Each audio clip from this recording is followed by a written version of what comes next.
Buonasera a tutti, invitiamo tutti gli ospiti a sedersi che possiamo iniziare con il video di apertura per la presentazione delle passate edizioni del Premio Rizzi. Prego.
Di nuovo buonasera a tutti, mi presento, sono Elisa Billato, caporedattore della RAI del Veneto. Per me è un onore essere qui questa sera a presentare la 15ª edizione del Premio Paolo Rizzi, un appuntamento che ogni anno rinnova il ricordo e il valore di una figura straordinaria del giornalismo e della cultura italiana.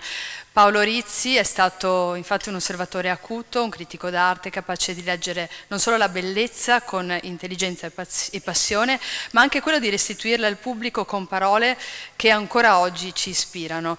Questo premio nasce infatti per mantenere vivo quello sguardo libero, curioso, profondo e per riconoscere in altri la stessa dedizione all'arte, alla cultura e al pensiero critico. Oggi celebriamo non solo un traguardo, ma anche un percorso, 15 anni di incontri, di dialoghi e di testimonianze che continuano a far vivere appunto l'eredità di Paolo Rizzi.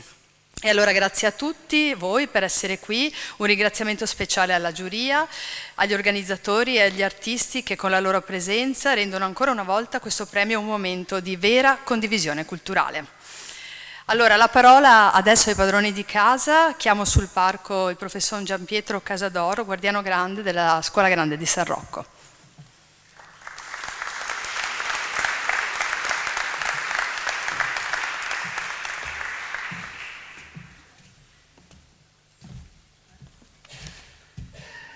Ringrazio per la presentazione. Un piccolo particolare: non sono io il guardian grande, il quale non sta bene in questo momento di salute e non può uscire di casa, e quindi ha incaricato a me di rappresentarlo, di scusarsi con voi per la sua assenza dovuta a motivi seri, e quindi vi dirò io due parole di saluto. Ringrazio tutti perché quelli che sono venuti qui ad assistere a questa cerimonia, ringrazio l'organizzazione del premio, i premiati, la commissione e tutti quelli che hanno collaborato a questa cerimonia così importante. Voi tutti avete visto l'ambiente in cui ci troviamo, una sala capitolare, è la sala più importante di questa scuola, dipinta da Tintoretto, come sapete voi, e quindi è un ambiente decisamente, dico simpatico, insomma, ma comunque attraente, e che fa bene a questa cerimonia. Di questi tempi così tristi fuori, ecco, ogni tanto trovarci dentro un ambiente in questo modo fatto è anche piacevole. Quindi so che la vincitrice del giornalismo, Monica Maggioni, non può venire, però non tocca a me presentare questi signori. Stefano Mancuso, professore, la prima era per il settore giornalismo, questo per il settore natura, la società, e poi Alessandra Necci per l'arte. Ecco, un tempo, voi lo sapete già, c'era il premio per il giornalismo e unico premiato era un giornalista. Adesso hanno allargato con 2 altri rami importanti e quindi i premiati sono 3. Hanno fatto lavorare di più la vetreria Seguso, che prima faceva una come si chiama? Una coppa, grazie, e adesso ne fa 3, ognuno di color diverso a seconda del premiato e la materia da lui coltivata.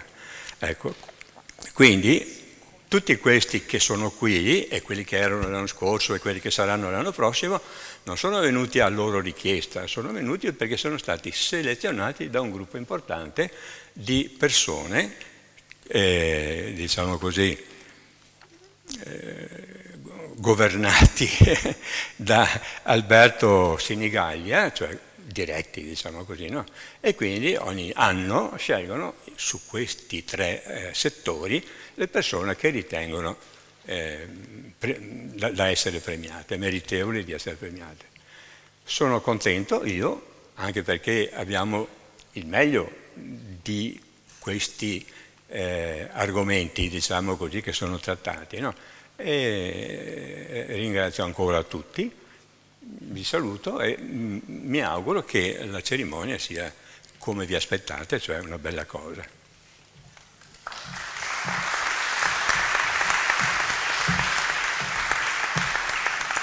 Grazie professore, allora adesso la parola a Pier Giorgio Baroldi, presidente dell'Associazione Culturale Paolo Rizzi.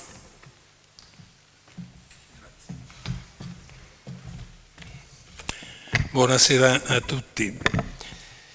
Ancora una volta ci ritroviamo in questa straordinaria cornice della Scuola Grande, luogo che non smette mai di sorprendere per la sua forza simbolica tra capolavori del Tintoretto, dove la luce diventa racconto, tensione spirituale, visione del mondo.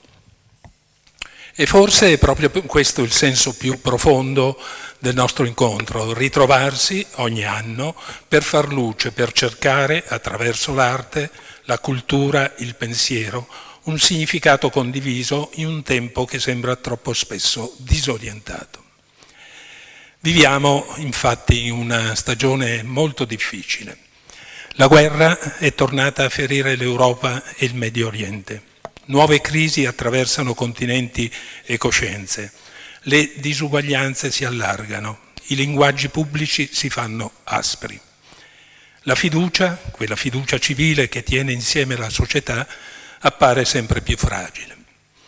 Nel mentre la rivoluzione tecnologica, l'intelligenza artificiale, la comunicazione digitale cambiano il modo in cui pensiamo, lavoriamo, ci relazioniamo. E soprattutto di questo il pianeta, il nostro unico pianeta, ci parla con voce sempre più chiara, impaziente, chiedendoci un atto di responsabilità collettiva. In questo contesto il premio Rizzi vuole essere un piccolo ma prezioso segnale di fiducia, un segno che testimonia come la cultura, il giornalismo, l'arte e la ricerca possano ancora essere strumenti di comprensione e di dialogo. Non rifugi ma ponti, non gesti di nostalgia ma aperture al futuro. Ed è per questo che anche quest'anno siamo orgogliosi di onorare 3 figure che, ciascuna nel proprio ambito, incarnano questa idea di cultura viva, consapevole e generosa. 3 percorsi diversi, un unico filo conduttore, l'impegno, la conoscenza e la passione civile. E forse anche la convinzione, cara a Paolo Rizzi, che la cultura non debba chiudersi nei suoi recinti, ma attraversare la vita reale, con le sue contraddizioni e le sue speranze. Paolo Rizzi, di cui oggi onoriamo la memoria e l'eredità morale, era un uomo che amava il dialogo e la libertà del pensiero. Egli credeva che il giornalismo, l'arte e la critica non fossero puri esercizi di élite, ma modi di rendere più consapevole la società. E questo premio, nato dal suo spirito e dalla sua dedizione e dalla dedizione di chi l'ha voluto, continua a essere un atto di fiducia nella cultura come bene comune.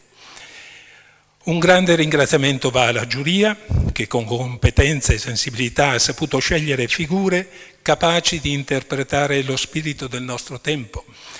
E un grazie speciale a tutti coloro che per la Rizzi hanno lavorato e contribuito fino ad oggi e a tutti voi che con la vostra presenza rendete vivo questo momento, autorità, studiosi, giornalisti, amici e cittadini, perché la cultura ha senso se è condivisa. In tempi di crisi e incertezza la bellezza non è un lusso, ma è una necessità.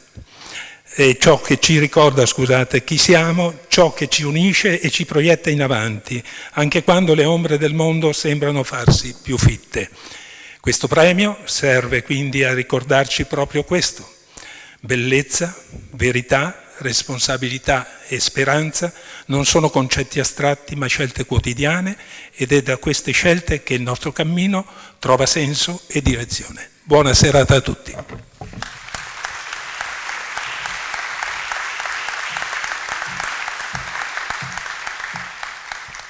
La parola adesso a Giorgia Pea, Presidente della Commissione Cultura del Comune di Venezia, in rappresentanza dell'amministrazione comunale.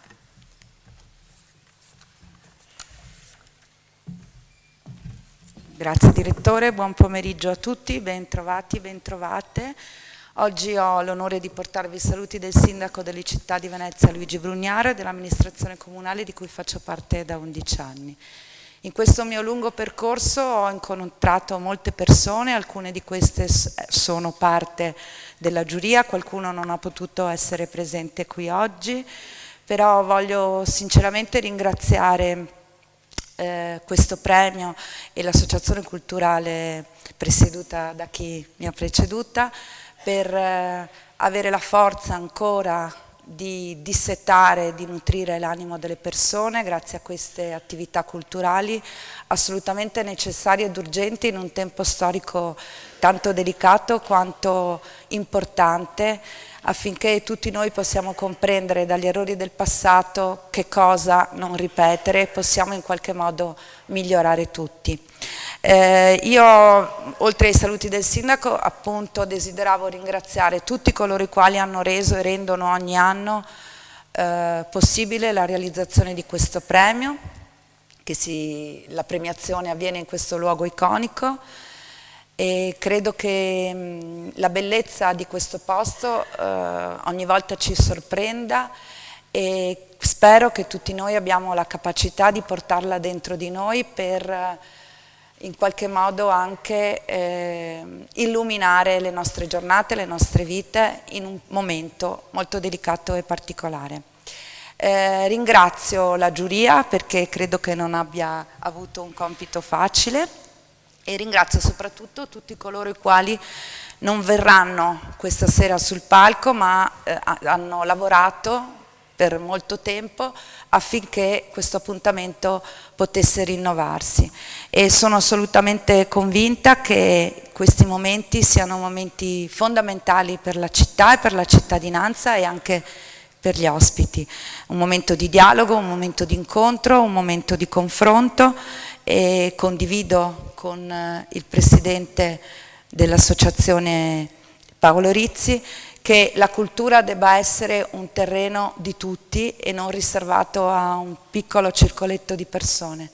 Nel corso della nostra amministrazione con Brugnaro abbiamo cercato di abbattere le barriere culturali prima ancora di quelle architettoniche perché si pensava un tempo sbagliando che certi ambienti dovessero essere riservati a pochi eletti o particolarmente dotti. In realtà non è così, non si è mai né troppo giovani né troppo vecchie per avvicinarsi alla cultura, per respirarla e per alimentarla con i nostri talenti o anche con il nostro spirito critico.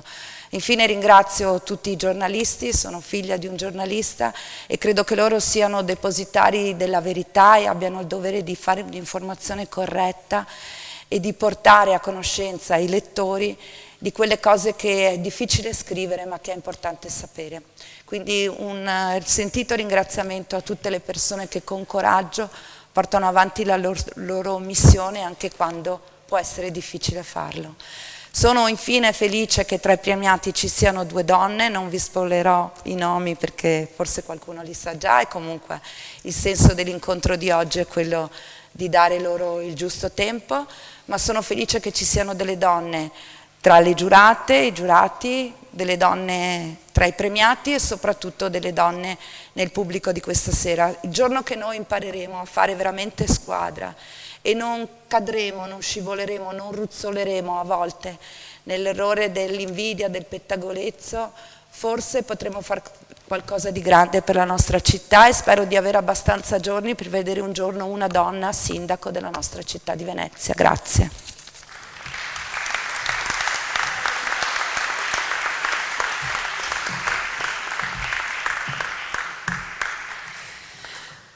Bene, ora entriamo nel vivo del premio.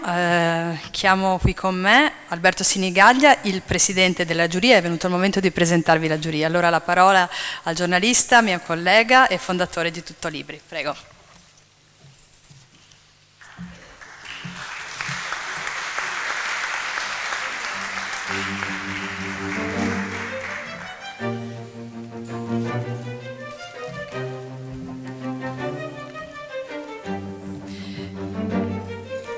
Allora, vedete le immagini, scorrono le immagini dei giurati, ve li presento brevemente. Sono Paolo Baratta, ingegnere, l'avete visto, economista, Gabriella Belli, Beppe Gioia, giornalista, Tiziana Lippello, rettrice dell'Università Ca' Foscari di Venezia, Antonella Magaraggia, presidente di Ateneo Veneto, Fortunato Ortombina, sovrintendente e direttore artistico del Teatro alla Scala di Milano, Amerigo Restucci, presidente dell'Istituto regionale per le Ville Venete, Damiano Rizzi, giornalista,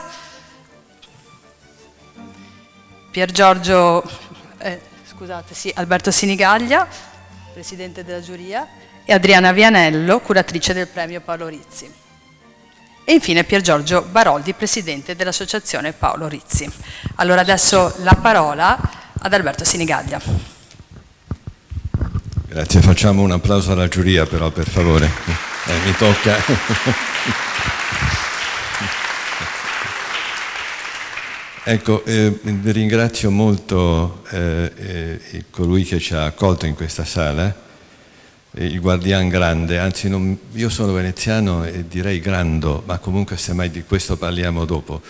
La ringrazio molto per l'accoglienza in questa bellissima sala e la ringrazio anche molto per l'autorità che mi ha dato, mi ha attribuito davanti a tutta questi amici e questi spettatori. Ma il presidente della giuria non governa la giuria, anche semplicemente perché questa è una giuria ingovernabile, dato il peso di ciascuno di coloro che, vedete che sono d'accordo, insomma, che le appartengono. Tuttavia andiamo d'accordo, tuttavia facciamo scelte unanimi e le facciamo tenendo conto di poche essenziali cose, forse 2 soprattutto. La prima, che diamo un premio a Venezia, in questa città, in questa sede, e sentiamo fortissima la responsabilità di darlo nella città tra le più belle del mondo e tra le più belle capitali della cultura mondiale, per tutto il suo passato e anche per tutto il suo presente. La seconda regola è di seguire quello che ci ha lasciato Paolo Rizzi, un collega che ho avuto il bene di conoscere, con il quale ho condiviso molte idee quando eravamo dirimpettai, io alla Stampa responsabile della cultura e lui al Gazzettino, più o meno con lo stesso ruolo, aggiungendo il fatto che lui, giornalista che tanto per ricordare 2 cose essenziali, cominciò con un'intervista a Hemingway e poi si mise a scrivere un'importante storia della Biennale di Venezia e poi seguì e promosse tutte le mostre, tutti tutti gli artisti locali o internazionali, lavorando anche ai loro cataloghi con saggi davvero di pregio, seguiamo quella certa idea della cultura che lui rappresentava, che si rappresentava nel giornalismo di allora e che è giusto portare avanti per fare futuro, per lasciare qualcosa alle generazioni future, per fare cittadinanza, perché non è possibile una cittadinanza senza la conoscenza, senza la cultura, senza la memoria, senza la storia e senza la compagnia di persone eccezionali che noi con questo premio accompagniamo, portiamo in questa città e per ascoltarli e per dire loro grazie di tutto quello che fanno. Lo facciamo anche in memoria del mio predecessore, non in memoria perché grazie al cielo è qua, Vittorio Piero Bon, al quale vi chiedo di fare un applauso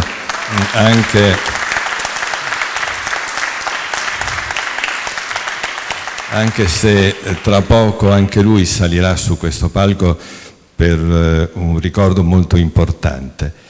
Lo facciamo perché lui per tanti anni, fondatore, ha guidato questa giuria e lo ha fatto tenendo conto di questi valori che sono per noi irrinunciabili e che promettiamo di portare avanti con tutto il coraggio e con tutte le possibilità di scelta che avremo. Quindi vi do già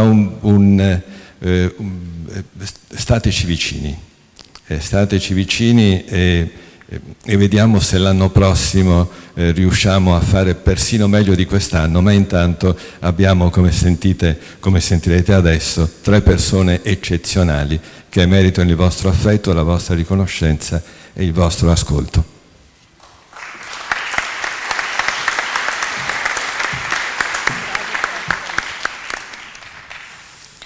Grazie, è arrivato appunto il momento di presentarvi i premiati.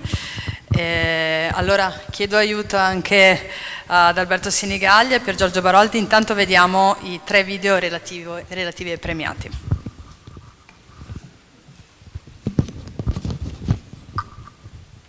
Ciao, bentornata. Grazie.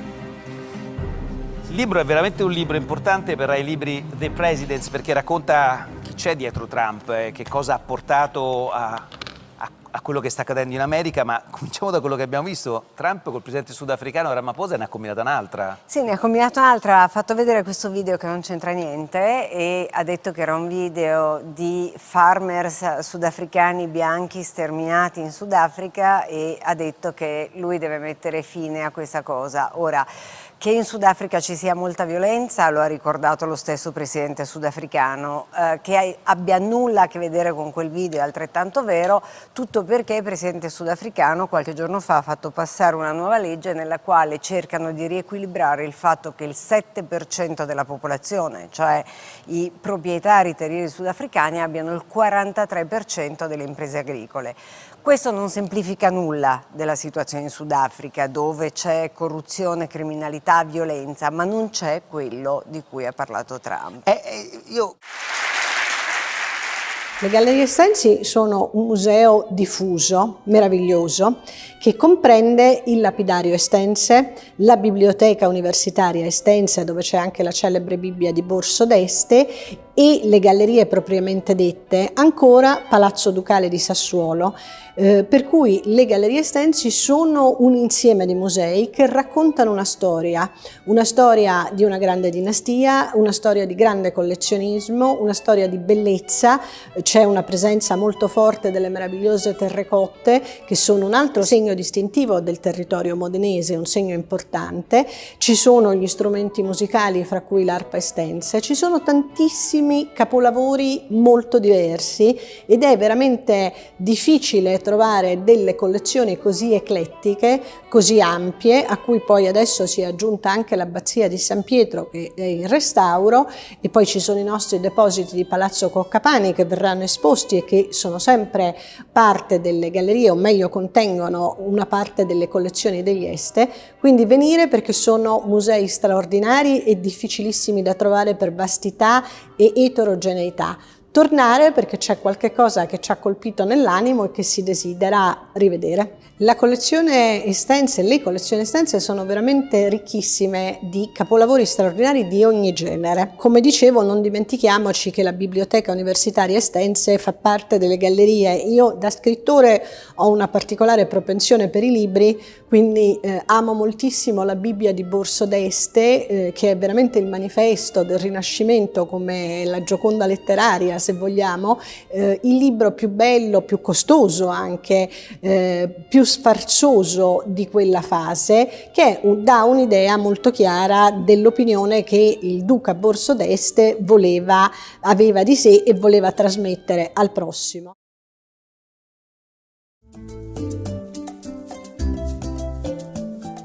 L'uomo è nato e si è evoluto all'interno di un sistema, di un ecosistema che non è quello in cui vive oggi. Il 60% dell'umanità vive all'interno delle città, che sono degli ecosistemi a tutti gli effetti, ma molto particolari, molto artificiali. Ma noi ci siamo evoluti all'interno di sistemi naturali, all'interno delle foreste. Addirittura noi, l'uomo, non l'uomo Homo sapiens, ma i suoi antenati, vivevano sopra gli alberi. Noi siamo costruiti in questa maniera, abbiamo il pollice opponibile, abbiamo una visione frontale stereoscopica, abbiamo 4 arti, perché siamo costruiti per stare sugli alberi. Cioè noi ci siamo evoluti e ci siamo sviluppati su questi organismi viventi che sono la base della vita del pianeta. Soltanto da poche generazioni ci siamo distaccati da questo mondo nel quale noi ci eravamo evoluti e abbiamo vissuto per tanto tempo, e viviamo in degli ambienti invece che sono completamente privi di piante, completamente privi di verde. Questo è un problema enorme perché anche se noi non lo sentiamo, il nostro corpo ha necessità di stare insieme alle piante. Pensate semplicemente a quello che ci dice una amplissima letteratura scientifica sugli effetti che le piante hanno sulla salute dell'uomo. Basta semplicemente vedere delle piante dalla propria finestra di ospedale perché la degenza sia più veloce, perché la quantità di analgesici consumati sia inferiore. Noi abbiamo una enorme letteratura che racconta di quanto siano importanti le piante per la salute dell'uomo, oggi ancora di più.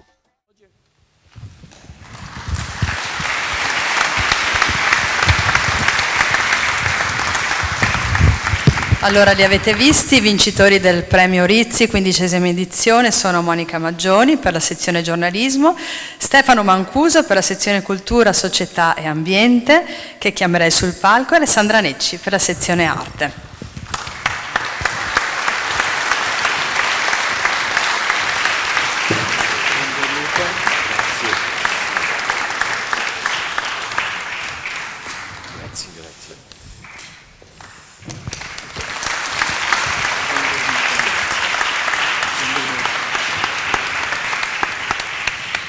Vi leggo le motivazioni del premio. Stefano Mancuso, nell'epoca segnata dallo sviluppo dell'intelligenza artificiale e dell'intensificarsi dei sistemi complessi in grado di coadiuvare l'uomo nella sua potenza cognitiva, elaborativa e fisico-motoria, Stefano Mancuso ci ha condotti alla constatazione che il mondo vegetale è capace di sensibilità, reattività e autogestione e di conquistare nuove condizioni e nuovi territori, capacità che pensavamo essere solo del mondo animale e che ci sono invece di grande giovamento.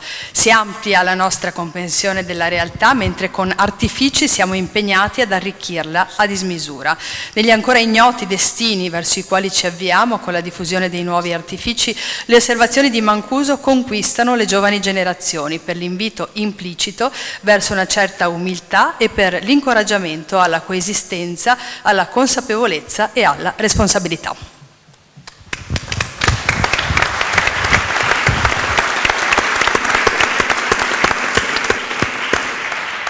Alessandra Necci, giornalista, storica, Ha scritto fortunate biografie di donne e di uomini di potere che hanno influenzato l'arte, la società e la politica in secoli decisivi per l'Italia, la Francia, l'Europa, dai Medici agli Asburgo, da Luigi XIV a Napoleone.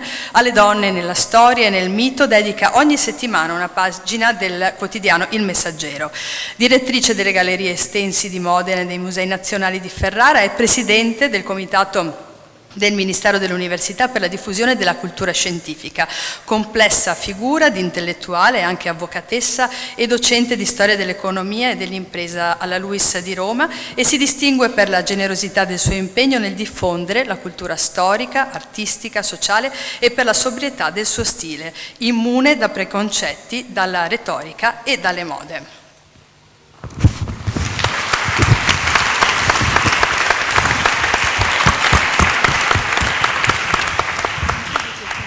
Chiedo ora alla parte tecnica se abbiamo Monica Maggioni, dovrebbe essere in collegamento via Zoom.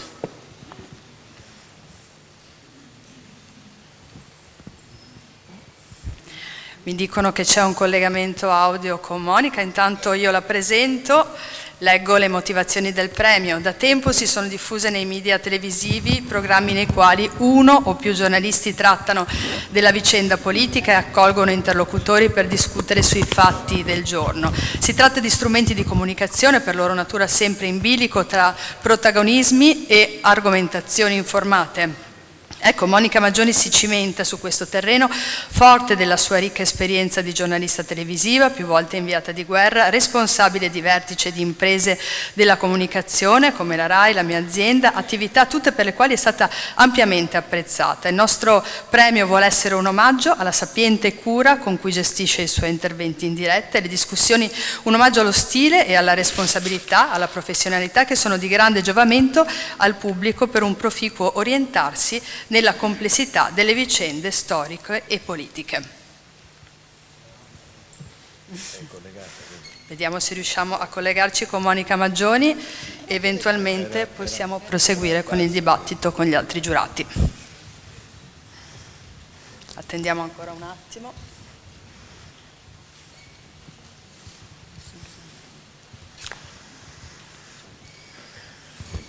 Ci conviene forse che cominciamo con... è arrivata?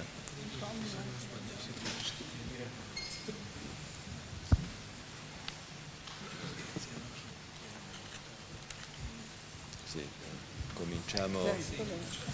Monica, buonasera. Niente. No, dicevo, cominciamo con... Andiamo avanti con il dibattito, certo, con gli altri giurati. Inizio io con una domanda a Stefano Mancuso che mi incuriosisce molto.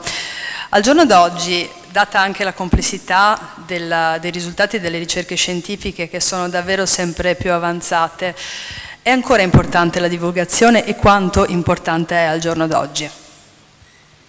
La cosa, scusi? La divulgazione scientifica.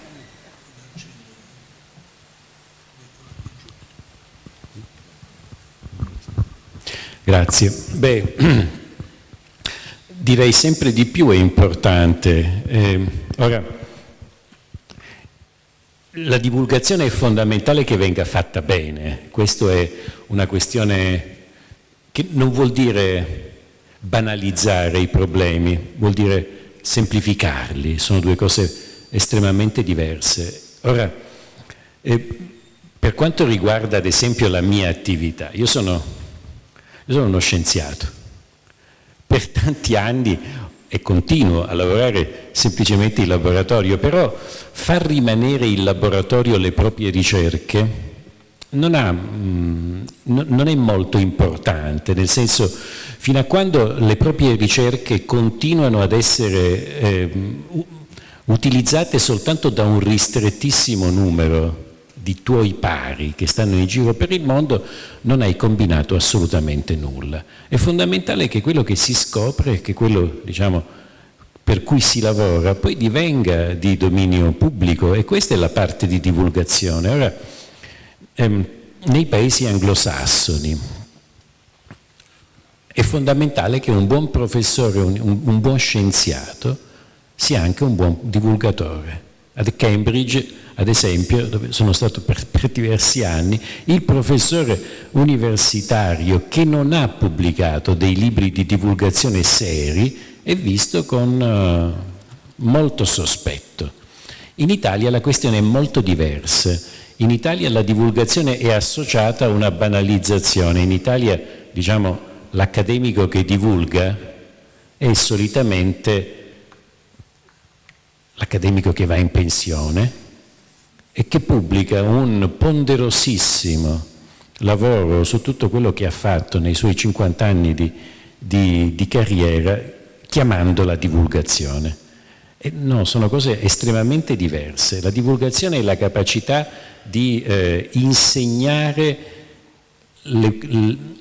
i punti fondamentali dei problemi. Lei mi chiedeva se ancora oggi c'è necessità. Io direi che oggi c'è molta più necessità di un tempo. Oggi viviamo in un mondo in cui i risultati della scienza sono trattati da opinioni e questo è un pericolo enorme. Cioè,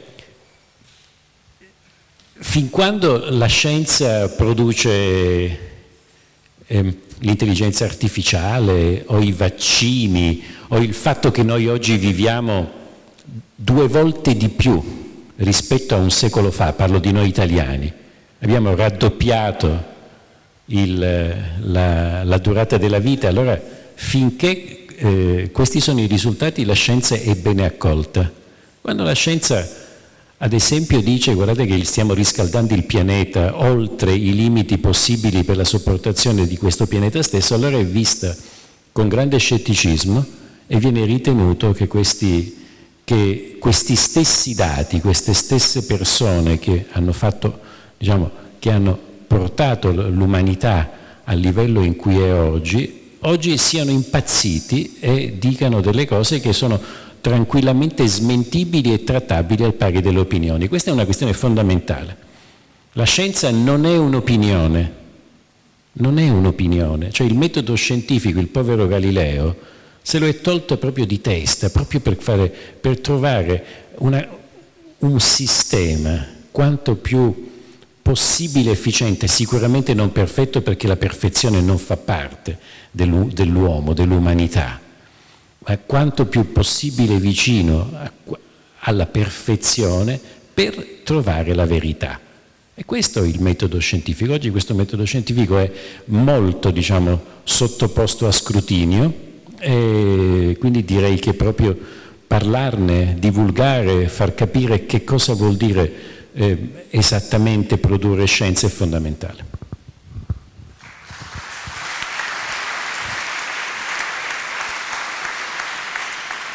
La parola ai giurati se vogliono fare altre domande.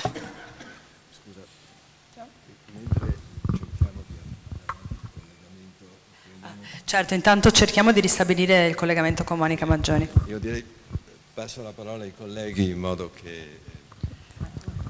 Vado io? Allora, io Alessandra Necci. Allora, senti, perché noi ci conosciamo, scusami per darti del tu. Allora, avvocato, professore universitario, direttrice delle Gallerie Estensi, scrittrice, come tutte le donne fai molte cose. E in quali di queste abiti ti senti più a tuo agio? La prima domanda. E la seconda, intanto è un ringraziamento perché scrivi molto di donne e le donne nella storia non hanno grande posto e tu invece gliene hai dato uno molto importante. E, perché hai scelto di scrivere di donne e perché hai scritto di quelle donne?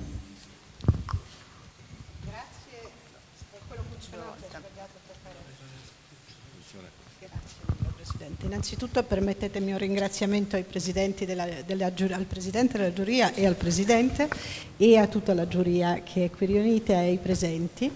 Ma in realtà io credo che la fase storica nella quale viviamo ha un problema di narrazione. È stato scritto molte volte che c'è una crisi della narrazione. La narrazione è un filo continuo. Noi viviamo nella cosiddetta economia digitale, ma come sapete tutti benissimo, digitale viene da digitus, cioè dito, ed è un conteggio. La narrazione è un fluire. E credo che sia mai come adesso indispensabile, in un mondo in cui tutto è a spot, raccontare, e il racconto è un fiume che non si può interrompere. Quindi questo si coniuga, Antonella, con ciò che tu mi chiedevi sia nella prima sia nella seconda domanda, perché la cultura, ne hanno parlato benissimo prima di me, è un'infrastruttura immateriale aggregante. Quindi è in realtà una zattera sicuramente per tempi difficili, ma soprattutto è un modo per tenere insieme. Allora, memoria e storia creano l'identità, ma se non c'è un racconto, memoria e storia non hanno senso, non possono essere divulgate. In questo senso io volevo anche esprimere grande apprezzamento per questo autorevole premio Paolo Rizzi, perché il tema del ricordo e della memoria è fondamentale, cioè il passato non è mica un daguerrotipo così color seppia che teniamo e guardiamo ogni tanto. Senza passato non si comprende il presente e non si costruisce il futuro. Ed è indispensabile, veramente fa onore a tutti, credo, ricordare le persone, gli uomini e le donne che ci hanno preceduto e che hanno lasciato un segno, perché si dice che le idee vivano anche se le persone muoiono, ma le idee camminano sulle gambe di chi resta. E quindi il tema della memoria e della storia sono indispensabili e un grande giornalista quale Paolo Rizzi va ricordato. Quindi vedi, questo si coniuga con quanto mi chiedevi, Antonella. Io credo che sia privilegio e anche dovere di noi tutti, non solo quello di ricordare, ma quello di restituire la voce, perché ci sono grandi donne della storia, e l'Italia ne è piena, che sono note, ma ci sono anche grandi donne del passato che non sono più ricordate. Io ho scelto la biografia storica perché è il genere che più mi è vicino per le ragioni che dicevamo prima, perché credo che la storia sia fatta dagli uomini e dalle donne, non penso a una storia come a un determinismo cieco, ovviamente. Ancora credo che restituire la voce a coloro che ci hanno preceduto sia un modo per rendere loro onore e merito, ma anche un modo per dare un esempio ai giovani. Le figure femminili, Cristina di Pisano, ovvero Christine de Pisan, era, come sapete, vissuta anche a Venezia ed è la prima biografa del Medioevo. Elena Lucrezia Cornero è la prima laureata, o comunque l'idea è quella, cioè ricordare. E ricordare significa che dietro di noi c'è un filo sottile che ci porta fino a oggi. Restituire la voce e anche, permettetemi di aggiungere, riuscire a raccontare quelle storie, come per esempio Caterina de' Medici o Maria Antonietta, che sono state trattate male, che sono state distorte. Ci sono tante donne che sono state espulse dalla cornice della storia o vilipese o calunniate. Io credo che sia privilegio di noi tutti quello di raccontarle per ciò che sono state. Sentivo le bellissime parole in precedenza anche nel video sul tema delle piante, degli alberi. Ecco, io credo che la cultura sia sempre un modo di accendere una luce, anche una candela a volte, e c'è un bellissimo proverbio a proposito di piante che dice che chiunque costruisce un giardino è un alleato della luce, perché nessun giardino è mai nato dalle tenebre, e io credo che si possa dire anche della cultura. Grazie.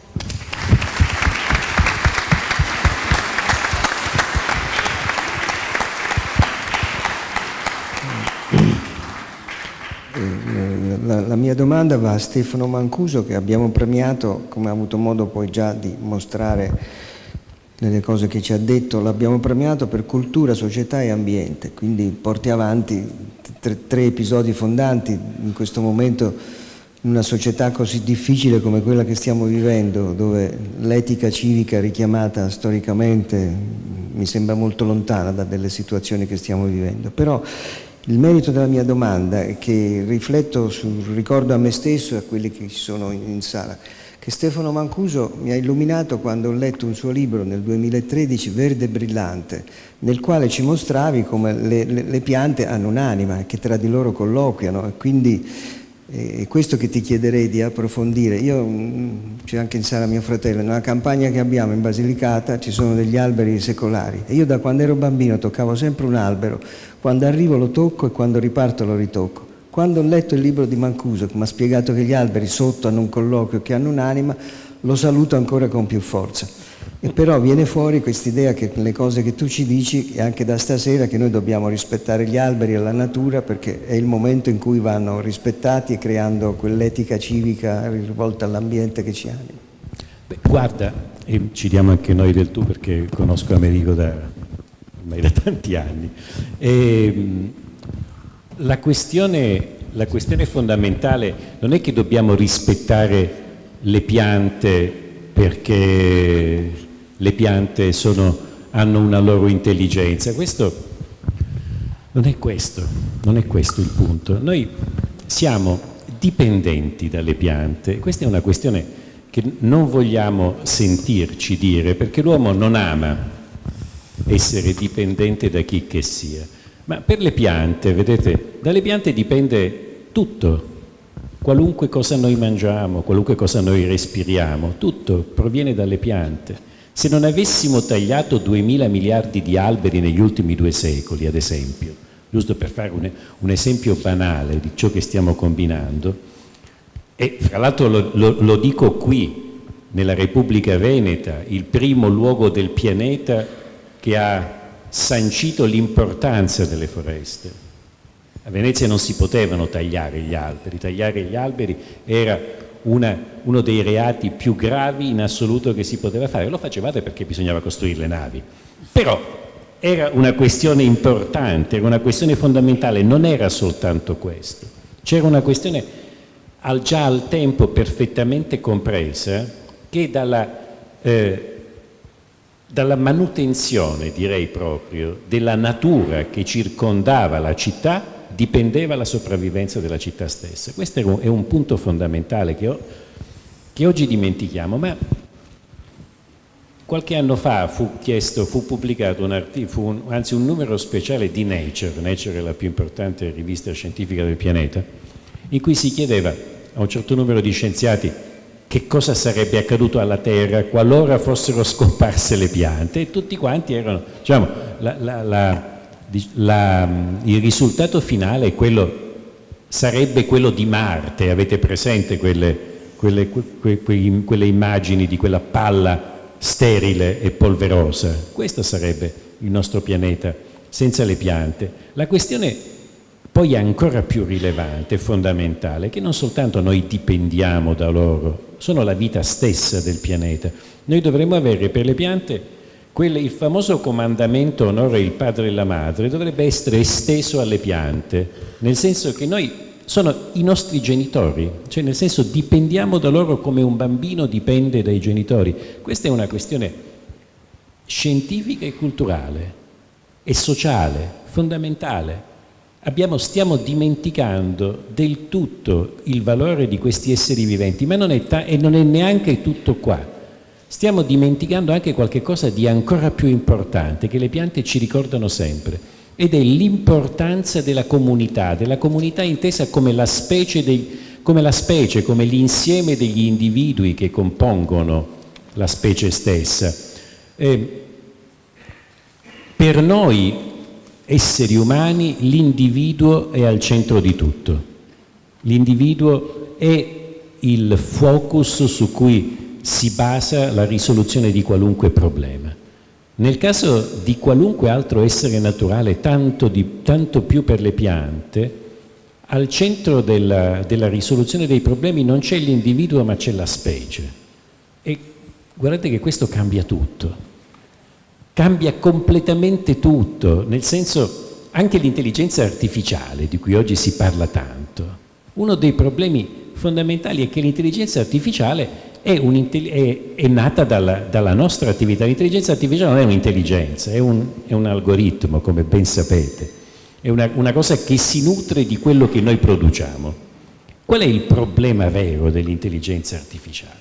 È che si parte dal presupposto falso che la nostra intelligenza non abbia punti deboli e quindi la replica e la moltiplica milioni di volte, così come un bulldozer moltiplica la nostra forza, l'intelligenza artificiale moltiplica la maniera con la quale noi ragioniamo e calcoliamo, ma parte dall'idea falsa e sbagliata che noi non abbiamo punti deboli, che la nostra intelligenza sia perfetta. E nella scienza si dice è autoevidente, non c'è bisogno di una prova che la questione non sta in questi termini. Guardatevi intorno e ditemi se voi davvero credete che la nostra intelligenza non abbia punti deboli. Guardate quello che accade nel mondo. Come diceva un mio carissimo amico, un famoso biologo americano, si chiamava Edward Wilson, ha scritto, forse alcuni di voi lo conoscono, ha scritto dei libri bellissimi. Lui era soprattutto un esperto di formiche. Tutti i suoi libri sono pubblicati da Adelphi, ma pubblicò un libro prima di morire che si chiamava Half World, cioè lui diceva bisognerebbe proteggere metà terra, proprio renderla protetta, toglierla dalle grinfie, dalle mani degli uomini, per dare alla nostra specie una possibilità di sopravvivenza. Beh, sai che cosa diceva Amerigo? Edward Wilson diceva: il problema vero nostro è che noi abbiamo avuto, grazie al metodo scientifico, uno straordinario progresso scientifico e tecnologico, ma per il resto la nostra specie è la stessa del Neolitico, per cui abbiamo gli stessi appetiti del Neolitico, ma abbiamo una tecnologia divina per soddisfarli. Ed è questo il problema straordinario, un problema straordinario che, unito allo sfasamento del nostro obiettivo fra specie e individuo, ci sta provocando dei problemi. Ritornare alle piante è cioè guardare come funzionano le piante, cos'è una comunità vegetale, è proprio un esempio lampante della prevalenza della comunità sull'individuo.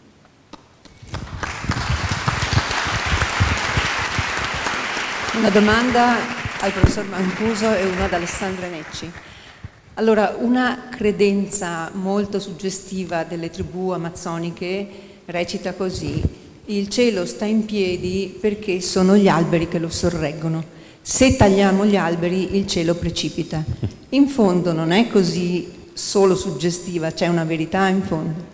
E nei suoi libri, appunto come ha detto ora, si evince che non razionale ovviamente, ma c'è un'intelligenza, possiamo chiamarla una logica di sviluppo e di crescita di una comunità nel mondo vegetale.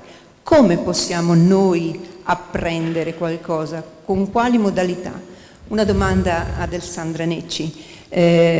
Mi ha fregato l'amica Antonella perché volevo chiederle la stessa cosa, ma io sono molto incuriosita perché tra le varie tantissime cose che fa Alessandra, lei tiene anche una rubrica bellissima sul Messaggero di Roma di biografie. C'è qualcosa che ne resta nel cuore di tutte quelle che ha scritto? Comincio io. Grazie, ma in verità credo di non aver detto una cosa che mi aveva chiesto Antonella. L'ho acceso? Sì. Che mi aveva chiesto prima Antonella, e cioè rispetto ai tanti abiti, come ha detto giustamente lei, che io indosso, qual era quello più confacente, che si lega a quello che mi hai chiesto tu, Adriana. E come avete capito il filo conduttore resta la cultura.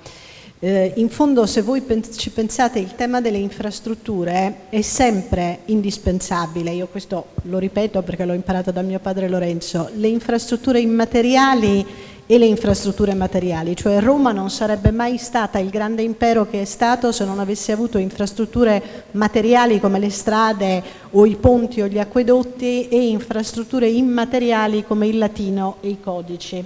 E questo si collega moltissimo con quello che mi chiedevate entrambe. Ho trovato nella cultura, intesa in senso ampio e poi declinata in questa fase nei musei, moltissimo nella scrittura di libri e di articoli, non solo, come dicevamo prima, una sorta di zattera della Medusa, ma fondamentalmente il filo conduttore che tiene insieme. Perché vedete, io sento sempre molto parlare, giustamente naturalmente, del fatto che viviamo tempi difficili, ma la verità è che i tempi sono sempre difficili. Chiunque di voi, che tutti conoscete benissimo, da Machiavelli a, facendo un salto temporale molto ampio, Stefan Zweig, in un libro come Il mondo di ieri si percepisce perfettamente come dalla grandissima Felix Austria si arriva in un attimo al crollo. Ecco, la cultura è una delle pochissime, dicevo infrastrutture, è una delle pochissime cose che riesce a guidare in tempi più difficili e tempi meno difficili.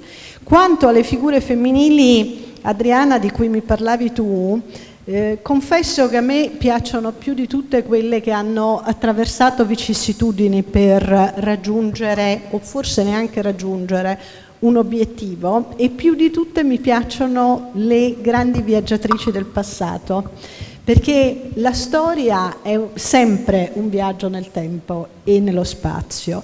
I musei sono, avete visto delle parti delle Gallerie Estensi, dove spero di accogliere tutti voi, sono anch'essi un viaggio nel tempo e nello spazio, e io credo che la possibilità di vivere all'interno di un'esistenza, tante esistenze, in modo vero, come le grandi viaggiatrici del passato, le esploratrici come Alexandra David-Nello, Gertrude Bell e tante altre, o in modo immaginifico, viaggiando fra le pagine di un libro o girando per un museo o per una meraviglia qual è Venezia, ecco, si possono vivere tantissime vite, e questo vale anche per la scrittura. Perché naturalmente non voglio parafrasare Madame Bovary c'est moi, anche perché non sono ovviamente l'autore, ma così autorevole, ma è vero che di tutte le persone delle quali io ho scritto ho preso un pezzetto e credo di aver dato loro un piccolo pezzo di me stessa. Quindi la grande fortuna che noi abbiamo, e credo che sia fondamentale rendersene conto, è che possiamo vivere tantissime vite all'interno di una, sia facendo cose diverse e sia leggendo, guardando luoghi che parlano di altro, e a quel punto c'è quel senso di comunità di cui parlava prima lei, professore, che è comunità con tutto quello che è stato prima di noi. Credo che sia il modo migliore per sentirsi parte di un agorà come era inteso in passato. Grazie.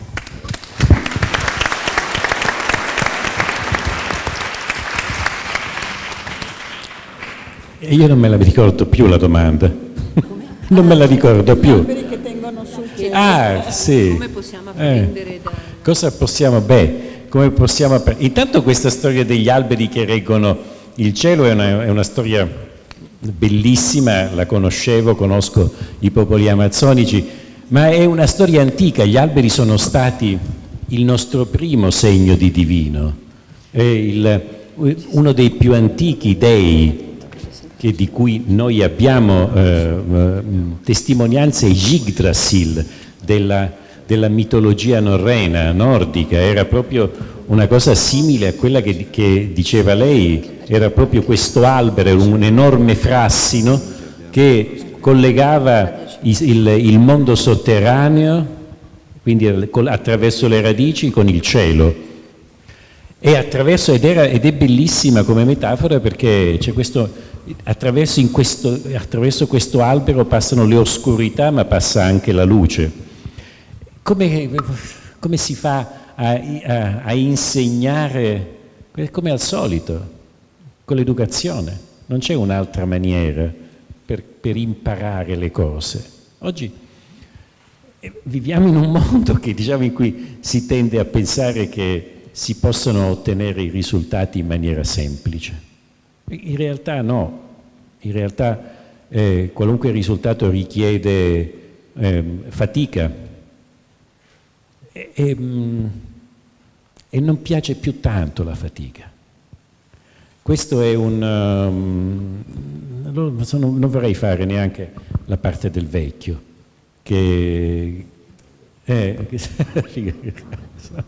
capito? Ho fatto 60 anni a maggio e mia moglie mi ha detto: sei entrato nella terza età, sappilo. E poi soprattutto mi è arrivato un tesserino delle Ferrovie dello Stato che mi fa lo sconto, io non lo voglio. Quindi insomma, e probabilmente anche i miei discorsi si stanno adeguando a questo, però davvero non vedo un'altra maniera, non c'è una maniera per trasmettere la cultura che non proceda attraverso la volontà di apprenderla. Ecco, questo è, e non c'è nessun'altra maniera per permettere alla nostra specie di progredire e di evolvere che attraverso la trasmissione della cultura. La nostra è una specie culturale, se c'è una cosa che ci distingue dagli altri esseri viventi è proprio questo, che gli altri esseri viventi trasferiscono da una generazione all'altra il loro patrimonio genetico. Noi trasferiamo da una generazione all'altra il nostro patrimonio culturale. Conoscete tutti quelle storie meravigliose di quei pochi sfortunatissimi esseri umani che sono stati abbandonati in una foresta e sono stati ritrovati dopo 10 o 15 anni, ancora vivi. Erano esattamente come delle scimmie antropomorfe. Cioè noi non abbiamo una trasmissione culturale della conoscenza. E questo è un problema perché noi oggi crediamo di trasmettere la nostra conoscenza mettendola all'interno degli apparati digitali, ma non è così, non la stiamo trasmettendo, la stiamo mettendo da una parte, la stiamo memorizzando, è una questione molto diversa, non si può fare nessuna scoperta, non si può progredire se non si fanno connessioni, e le connessioni richiedono che le conoscenze stiano qui dentro, non nel computer. E questo è purtroppo qualche cosa di cui c'è un po' di difficoltà alla comprensione vera.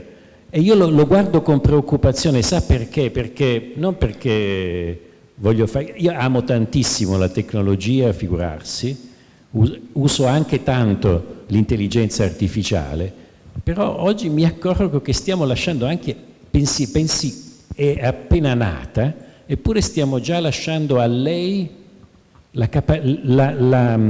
il compito e l'onere di pensare. E non sto scherzando, i miei colleghi fanno fare, faccio un esempio diciamo banale, ma forse che molti di voi possono comprendere. L'Unione Europea mette ogni anno a bando, mette una quantità di soldi molto elevata per i progetti scientifici. Su questi progetti scientifici si presenta con dei bandi, si fa un progetto, lo si presenta, lo si sottomette e se è buono te lo finanziano. È una maniera per finanziare la buona ricerca. Il tasso di accettazione normalmente è inferiore al 5%. Beh, sapete cosa sta accadendo oggi? Ed è una cosa poco nota. Ognuno di questi bandi arrivano non più 1000 progetti, ma ne arrivano 50.000. E perché? Cos'è accaduto? Beh, è accaduto che i miei colleghi, che non sono scemi, dedicano le intelligenze artificiali alla produzione di progetti. Cioè, ci sono tantissimi ricercatori che non pensano più, non pensano letteralmente più, dicono vabbè fammelo tu, vai, pensa a qualche cosa di originale e fammi il progetto, compilalo nella sua interezza e poi mandalo all'Unione Europea, bloccando un po' tutto quanto. Ora questo è una parte marginale, banale, ma i miei ricercatori sono entusiasti quando l'intelligenza artificiale gli suggerisce una cosa a cui non avevano pensato. Ecco, tutto questo sembra meraviglioso, sembra un nuovo mondo, ma io ci vedo una questione fondamentale, ed è la domesticazione. Scusate se prendo un po' troppo tempo, ma la questione della domesticazione è fondamentale. Quando noi abbiamo addomesticato il cane, cos'è successo? Non è noi lo abbiamo domesticato, la domesticazione è una roba che si fa è un gioco di squadra, un passo a due, diciamo. Tutti e due gli esseri devono essere d'accordo. Però quando il lupo è diventato cane, ha abbandonato tutta una serie di prerogative che prima aveva. Per capirci, fra un lupo e un cane di pari peso, il cane ha il 25% di cervello in meno. Perché? Perché non aveva più necessità di risolvere una serie enorme di problemi che gli risolvevamo noi. La domesticazione funziona esattamente in questa maniera. Noi ci stiamo auto-addomesticando, cioè stiamo devolvendo non a un altro essere vivente, ma a delle macchine una parte fondamentale delle nostre capacità. Questo ha una ripercussione. Io non so se lo sapete, ma diciamo negli ultimi 3.000 anni la percentuale, il peso del nostro cervello sul peso della massa del corpo sta diminuendo a una velocità che è 1000 volte superiore alla velocità con la quale era aumentata nei 300.000 anni precedenti.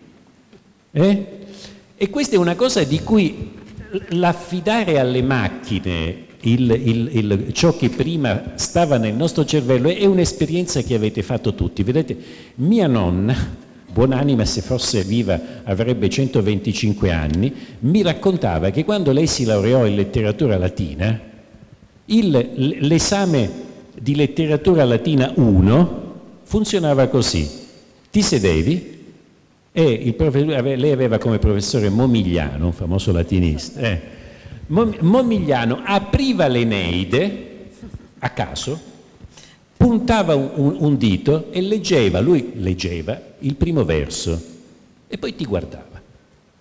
E tu da quel punto dovevi continuare a pagina dopo pagina a recitare l'Eneide. Quindi voleva dire, prevedeva, era un prerequisito, la conoscenza dell'Eneide a memoria.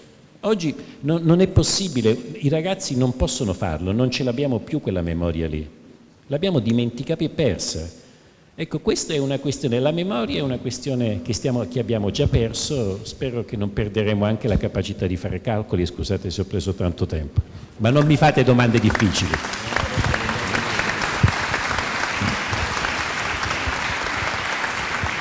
Ho perso la memoria, non mi ricordo più cosa volevo chiedere.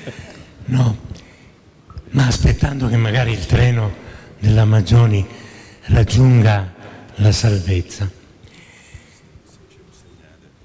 Dopo il Covid, qualcuno dei suoi colleghi, ma anche e soprattutto di qualche giornalista improvvisato, parlò di natura che si riappropria del suo habitat, volendo dire in particolare natura e uomo sono quasi incompatibili. Allora, se l'uomo è a casa, è malato, in silenzio, la natura gioisce, diventa splendida. È inconciliabile veramente questo rapporto che esiste tra l'uomo e la natura. Grazie, mi scuso per la voce. Ma figurarsi. Dunque, una domanda molto bella. Intanto perché noi immaginiamo di essere fuori dalla natura. Questo è il primo punto fondamentale, cioè questa dicotomia uomo-natura prevede come presupposto che noi siamo fuori dalla natura, e in effetti questo è esattamente come noi ci percepiamo. Ci percepiamo fuori e sopraelevati, ovviamente, cioè siamo meglio del resto della natura. Questa è la concezione nostra, normale, una ovviamente sbagliata, ma diciamo ora non possiamo entrare. Natura ricordo un dizionario filosofico di Cambridge che diceva alla voce natura, la definizione di natura è il concetto più difficile da definire per l'uomo, ma nella sua origine è semplicissimo. Natura viene dalla parola latina natus. Se sei nato, fai parte della natura. A me piace molto come questa definizione così larga. Purché sei nato, sei parte della natura.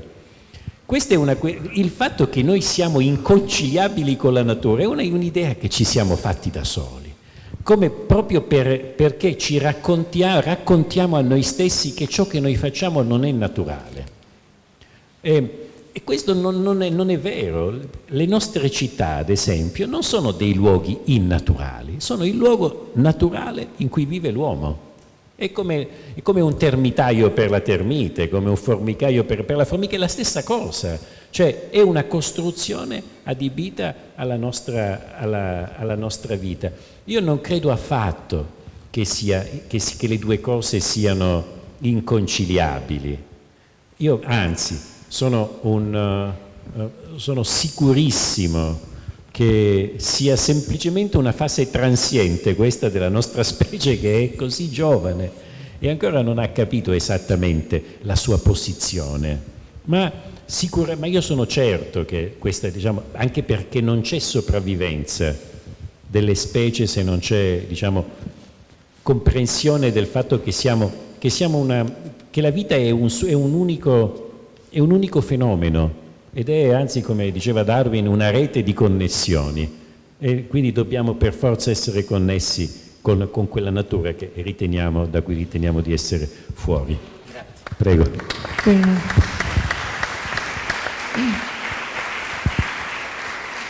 Bene, una domanda anche per me. Non me ne voglia la dottoressa Necci, da figlio di critico d'arte avrei dovuto farle una domanda diretta, invece un po' la mia storia mi porta a fare una domanda al professor Mancuso.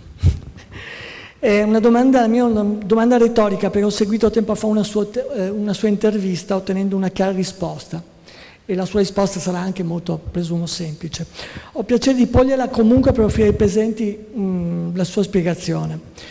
In molti anni di vita in campagna ho costruito attorno alla mia casa un giardino, attorno alla mia casa e naturalmente alla mia famiglia. Ogni giorno passeggiando e curandolo lo osservo seguendo i cambiamenti che il tempo e la natura impone, proprio come fa l'uomo. La vita di una pianta ha in effetti molti paralleli con quella umana e con quella animale. A volte però devo intervenire in maniera radicale, con potature e tagli imposti per la sicurezza e per la salvaguardia e per salvaguardare l'esistenza e la salute stessa delle piante. In seguito a questi interventi, la sua linfa a volte sgorga per giorni, suggerendo quasi quello che potrebbe essere un pianto umano e quindi una percezione di dolore. Ecco allora che la mia sensazione, decisamente romantica, è quella di provocare loro del dolore. Può allora semplicemente spiegarci perché per la scienza una pianta non può sentire dolore, almeno come lo percepiamo noi esseri umani appartenenti al mondo animale? Grazie. E questa è una domanda, la scienza stessa si è chiesta per secoli se le piante fossero in grado di percepire dolore.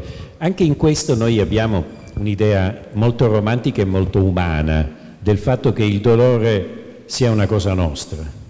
Noi soffriamo.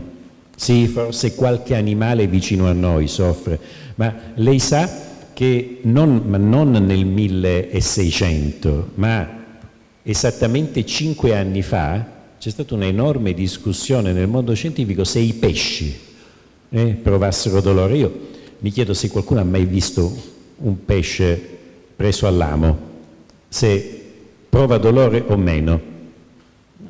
Però c'è stata un'enorme discussione su questa questione, quindi le piante sono ovviamente escluse. La questione divertente è che davvero le piante sono escluse, nel senso che le piante davvero non provano dolore. Perché?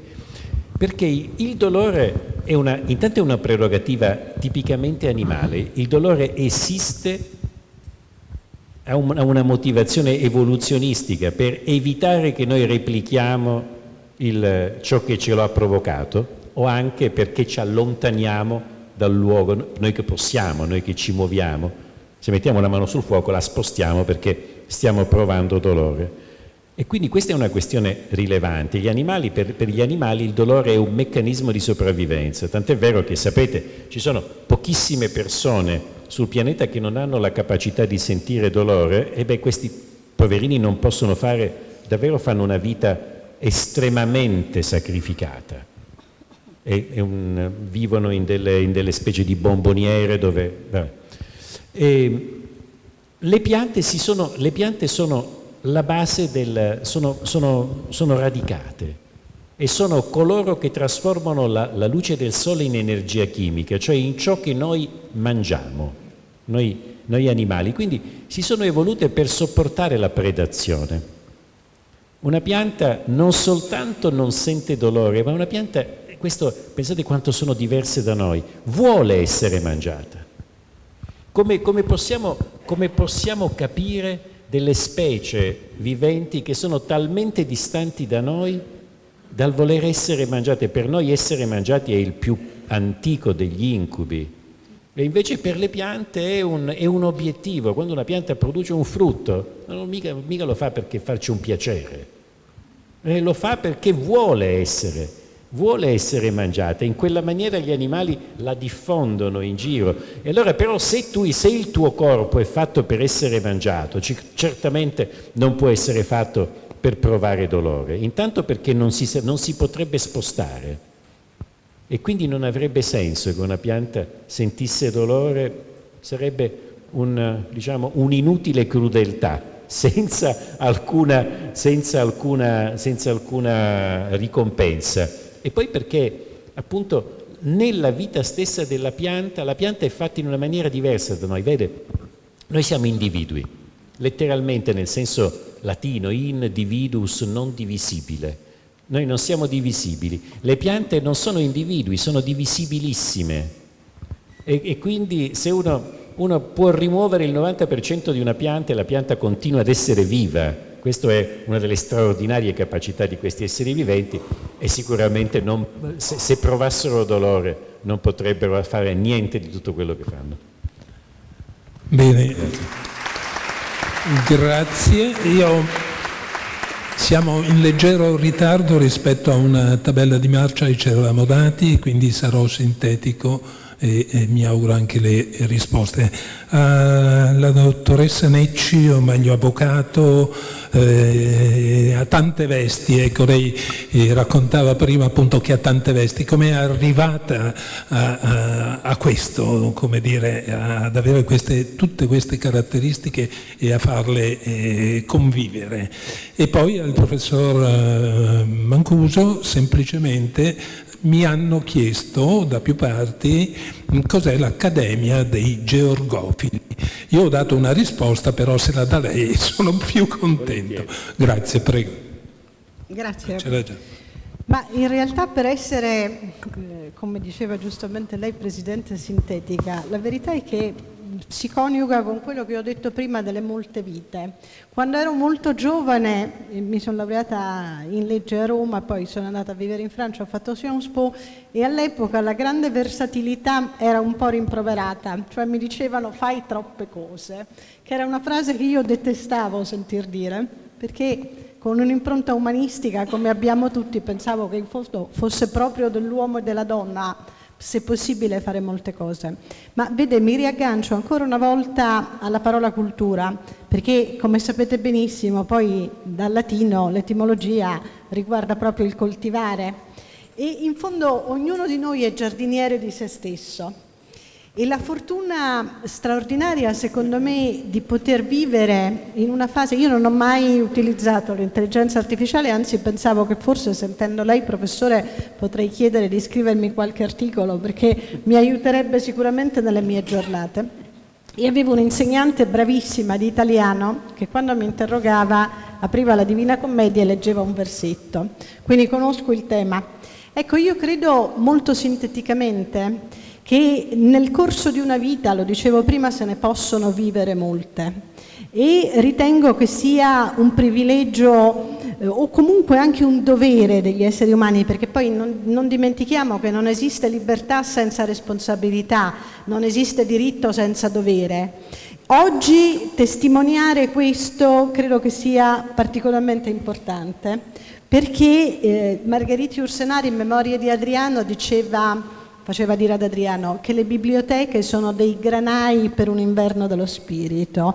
Questo luogo è ugualmente un granaio, tutti i luoghi di Venezia, i musei, le gallerie, tutti questi luoghi che noi abbiamo la fortuna di vivere sono granai non solo per l'inverno, per ogni stagione. E in fondo, così come noi esseri umani abbiamo tante stagioni, abbiamo la fortuna di poterci abbeverare, di poterci nutrire di granai che in qualche modo realizzano ogni parte di sé. La vita secondo me è ciclica, un'idea ciclica della storia e un'idea ciclica dell'esistenza. C'è un bellissimo verso di Eliot che dice che nella fine è il principio e in fondo quando si è percorso tutto il cerchio si torna da dove si comincia, però arricchiti di tutto quello che nella vita si è potuto fare. Grazie. Grazie a lei. Rapidissimamente, cos'è l'Accademia dei Georgofili? L'Accademia dei Georgofili è la più antica accademia di agricoltura del pianeta e oggi credo che sia nata 280 anni fa e di cui io sono orgogliosissimo accademico emerito. Ecco, questa è un'altra cosa che mi ha fatto molto tremare i polsi quando mi hanno... Io pensavo che gli emeriti fossero, diciamo, prossimi alla morte. Diciamo, per esempio, nella mia università, guardo Amerigo perché è professore emerito, e i professori emeriti, diciamo, una volta che sono andati in pensione, vengono emeritati. Ed è questo, quindi, diciamo, è un'accademia antica, molto antica, prestigiosa, che continua a svolgere da 280 anni la sua attività e la sua ricerca in questo campo ed è anche un'agenzia da questo punto di vista di appoggio addirittura anche dell'Unione Europea oltre che del governo italiano su questi temi.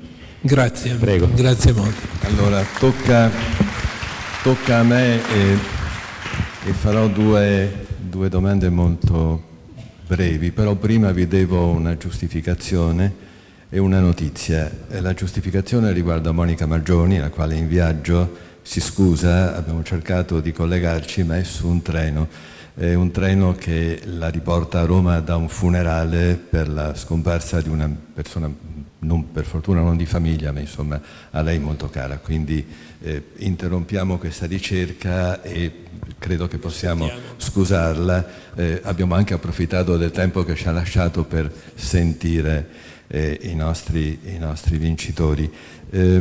La precisazione è che voglio un applauso speciale per il professore perché è sereno, come vedete, nonostante gli abbiano rubato la valigia mentre era in viaggio qui. Quindi ci sono due notizie ferroviarie che vi do molto volentieri.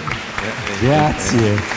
E anche il motivo, diciamo, di questa mia tenuta sportiva, no? Che un po' mi imbarazza, dico ma come sto qui nella sala del Tintoretto in mezzo a questo prestigiosissimo premio con la mia giacchettina e jeans, me li hanno rubati.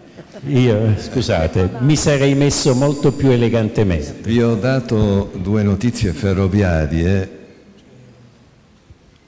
perché volevo introdurre le domande che voglio fare per chiudere questo cerchio, a meno che tu... Prego. No, volevo alla Necci molto rapidamente. E lei scrive, fa tante cose, mi incuriosisce soprattutto il modo in cui dirige i musei di Modena e Ferrara. Qui a Venezia con la Biennale si cerca di essere vicini molto agli artisti contemporanei, ce ne sono molti in questa sala. Lei tra la sua attività di Modena e Ferrara fa qualche cosa per favorire mostre di artisti contemporanei, li avvicina o quant'altro? Grazie. Ma in realtà, vede, la prima cosa che ben prima di arrivare a dirigere le Gallerie Estense ero un po' fissata con la dinastia Estense, di cui ho scritto molto. Le donne, soprattutto Isabella d'Este e Lucrezia Borgia, scusate. E quindi torniamo al tema della storia. La mia prima preoccupazione arrivata alla direzione delle gallerie è stata quella di restituire un filo conduttore, cioè dinastia, collezioni e luoghi. Perché oggi i musei, tutti, sono delle vere agorà sono dei presidi sul territorio potentissimi. Quindi questo è il primo aspetto, e forse in questo ha giovato il fatto che il mio background non fosse legato all'arte strettamente, ma al diritto e alla storia. Primo tema è la narrazione, quello di cui ho parlato prima. Ripeto, gli Este, che poi con Venezia, come ben sapete, tante querelle hanno avuto con il Polesine, che poi alla fine, con grande dispiacere di Ercole I, Venezia si è ripresa. E pensare che una dinastia che dopo i Savoia è la più longeva d'Italia, che ha fatto una storia importantissima di questo paese, che ha messo insieme una parte di quei tesori che avete visto e molti altri, beh, insomma, secondo me andava innanzitutto collocata in uno spazio temporale. Una volta fatto questo, cioè una volta fatto chiarezza su un aspetto che è collezioni, dinastia e i luoghi, che sono fondamentali, perché non dimentichiamoci mai l'importanza dei luoghi, è la ragione per cui la storia non si può studiare senza la geografia. Una volta fatto questo ci siamo dedicati, si sono dedicati anche prima di me, a mettere il contemporaneo, per esempio a Palazzo Ducale di Sassuolo, dove veramente spero che possiate venire. Noi abbiamo delle opere contemporanee meravigliose con donazioni che sono stabili, e c'è un bellissimo racconto fra il passato e il futuro. Però, e concludo rispetto alla sua domanda su questo, io credo che oggi più che mai è indispensabile sottolineare tutto il tema narrativo, il tema del racconto, che non è lo storytelling. Lo storytelling è un inglesismo per un flash. La narrazione, noi italiani lo sappiamo bene, insomma, vista il nostro passato. I musei oggi possiamo dare tutte le definizioni teoriche che vogliamo, dell'ICO ma tanti altri, ma io credo che ci sia un elemento fondamentale, e cioè che da diritto del patrimonio culturale si è passato, lo sancisce anche la Convenzione di Faro, al diritto al patrimonio culturale. Patrimonio culturale che è un po' come le piante, noi tutti ne siamo responsabili. Tutti lo possediamo in un certo senso, e è nostro dovere, oltre che diritto, proteggerlo e aiutarlo. Quindi la sintonia e diciamo, tenere insieme il futuro e il passato è un grande privilegio e anche un grande dovere di noi tutti. Grazie.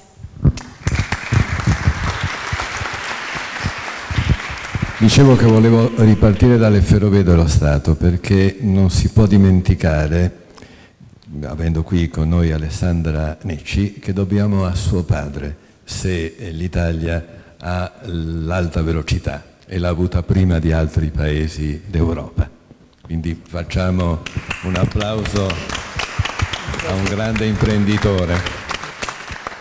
Invece al professor Mancuso, non abbiamo tempo e quindi le chiederò proprio soltanto un pensiero brevissimo, però in questa sala, magnifica sala di pittura, e di tanti ascolti meravigliosi, c'è stato anche l'ascolto della musica, persino, e c'è ancora spero, persino quello della musica contemporanea del Festival della Biennale di Venezia.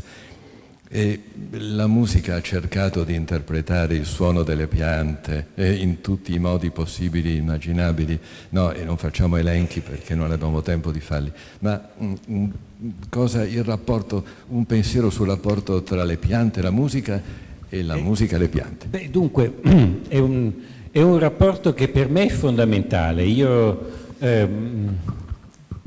vi racconto un aneddoto per capire quanto è fondamentale questo rapporto per me. Insieme a Mario Brunello. Mario Brunello è, lo conoscete, uno straordinario violoncellista, ed è, diciamo, un mio carissimo amico da tanti anni. Lui è un violoncellista, è un musicista a cui piacciono le piante, e io sono un botanico a cui piace la musica.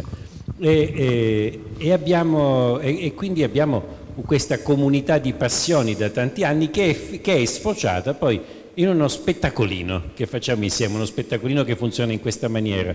Lui suona la ciaccona di Bach e prima di suonarla però la raccontiamo la ciaccona di Bach nella sua, che è l'opera, una delle opere, diciamo, veramente sta al pari come con questa sala, quindi sarebbe bello sentire la ciaccona qui dentro questa sala, e la raccontiamo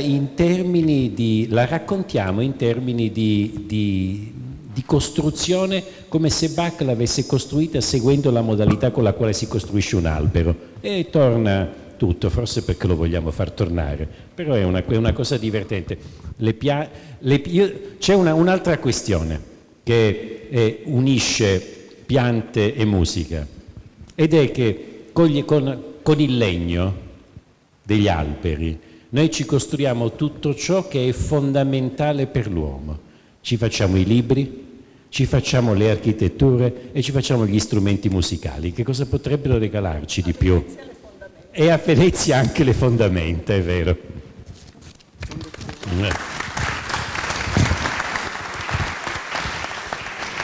Bene, grazie ai giurati. Adesso chiamerei sul palco Vittorio Pierobon, storico giornalista, firma del Gazzettino, per un ricordo di una persona speciale che l'anno scorso è stato qui con noi, Sammy Basso.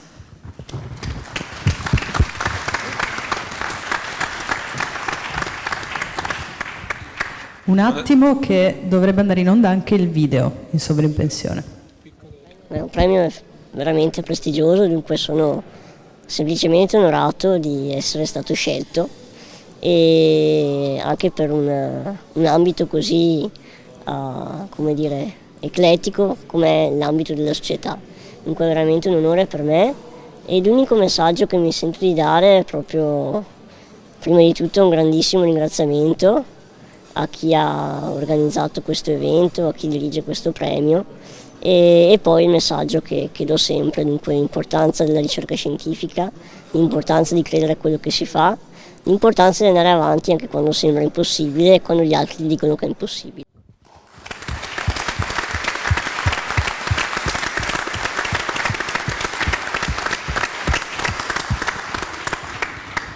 Buonasera, mi fa piacere per una volta partecipare al premio Rizzi dall'altra parte. Sono anch'io professor Mancuso emerito. Sono contento di essere qui ancora una volta. Prima di parlare di Sammy, permettetemi soltanto di ringraziare il presidente Alberto Sirigaglia, al quale ho passato il testimone sapendo di passarlo in buone mani, e di ringraziare gli amici della giuria con i quali negli anni scorsi abbiamo lavorato molto bene e abbiamo fatto delle cose interessanti. Naturalmente poi ringrazio l'associazione Paolo Rizzi. Ero qui lo scorso anno, ero seduto praticamente dove c'è Pier Giorgio Baroldi, e al mio fianco c'era Sammy Basso. Abbiamo trascorso una giornata bellissima. Io già lo conoscevo Sammy, ero già stato intervistato, ero stato a casa sua e avevo potuto apprezzare le sue qualità incredibili. Questo uomo, questo ragazzo di 28 anni, 27 quando l'ho conosciuto io, che viveva la vita con una leggerezza incredibile, pur avendo su di sé un macigno pazzesco, la morte. Lui sapeva che aveva i giorni contati, anzi lui sapeva di essere già oltre il tempo. Il suo tempo era già scaduto secondo la scienza, perché quelli che hanno la sua malattia vivono molto di meno. Lui invece ha vissuto, e lo ha testimoniato anche qui quella sera, tra l'altro lasciando un ricordo bellissimo nel pubblico che è rimasto entusiasta delle sue parole. Ha dimostrato come lui riuscisse a vivere, aveva anche l'aiuto di una grande fede, avete visto che portava al collo il tau di San Francesco, e tra l'altro coincidenza della vita, quel giorno che l'abbiamo premiato era il 4 ottobre, il giorno di San Francesco. E lui sapeva di essere in questa condizione, però dava a tutti noi un grande esempio, una grande forza. Io ricordo quando gli ho parlato e gli ho chiesto del suo lavoro, del suo impegno di scienziato, di ricercatore, perché lui ha fatto un'altra cosa grandissima, ha scelto di essere cavia di se stesso. Lui ha offerto la sua vita agli scienziati per poter dal di dentro cercare di capire quella malattia. E lui mi ha detto: io so che un giorno questa malattia si potrà superare con una pastiglia, con qualcosa di poco, perché in fondo è soltanto un gene che non funziona, bisogna solo eliminare quello. Però mi ha detto: io so che per me è troppo tardi. Io non ce la potrò mai fare, non potrò mai avere un corpo come il vostro, io sono così. Ma lo diceva tranquillo, sereno, e lo ha fatto fino all'ultimo. Lui quel giorno è stato qui, ci ha insegnato molte cose e il giorno dopo se n'è andato. Io sono rimasto scioccato quando ho avuto la notizia che Sammy era morto, perché io mi ricordo, l'ho salutato sulle scale dopo la cerimonia, lui era in braccio a suo papà, stava scendendo le scale, io l'ho affiancato, ero con mio nipote di 6 anni, che praticamente era grande come Sammy, e lui rideva, fa grazie, è stato bellissimo, sono stato contento, se n'è andato felice. Non voglio dire molte altre cose, voglio solo dire una cosa, che Sammy ha dato una lezione di vita a tutti noi. Le sue parole, il suo modo di essere, secondo me devono essere un esempio che non va disperso. Io credo che Sammy dovrebbe diventare materia di studio a scuola. Cioè i giovani, quelli che magari si annoiano, che sono stufi, che cercano aiuto nella droga, che non sanno cosa fare, che cercano la nuova maglietta firmata, dovrebbero per un attimo riflettere invece su cos'è la vita, su come la vita vada vissuta tutta e vada accettata anche se nasci con un macigno addosso come è stato Sammy. Grazie Sammy. Grazie Vittoria. Grazie molto. Grazie a te. Scusate, una piccola aggiunta che ricordo di Sammy Basso. È un ricordo molto emozionante e molto ironico, perché lui era così. L'amica Antonella gli ha chiesto che cosa vuol dire studiare la propria malattia e lui, sorridendo, ha risposto così: vuol dire portarsi il lavoro a casa.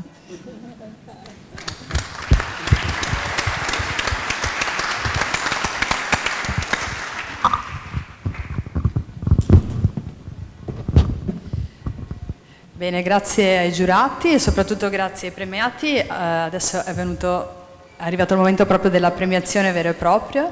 Vi illustro i premi. Cosa sono i premi?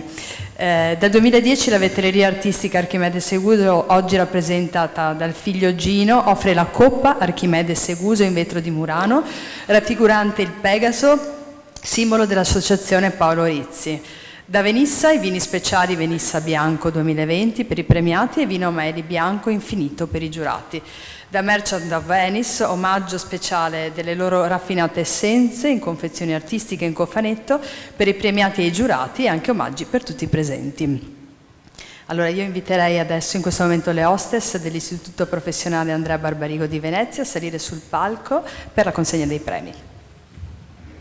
E Giorgia Pere, rappresentante del Comune di Venezia, per la consegna dei premi. Grazie.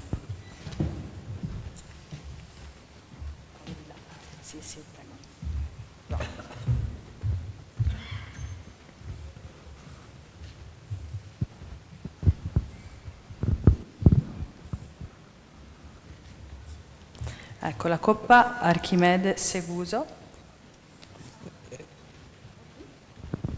C'è il nome davanti? Giù, nella parte della base. Non me lo ricordo.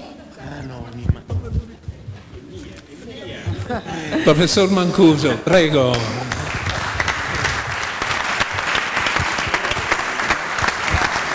Giovanna Palazzi, per favore.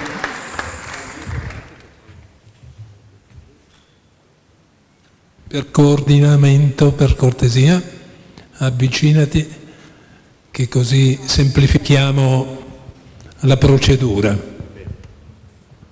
Grazie. Il verde azzurro speciale.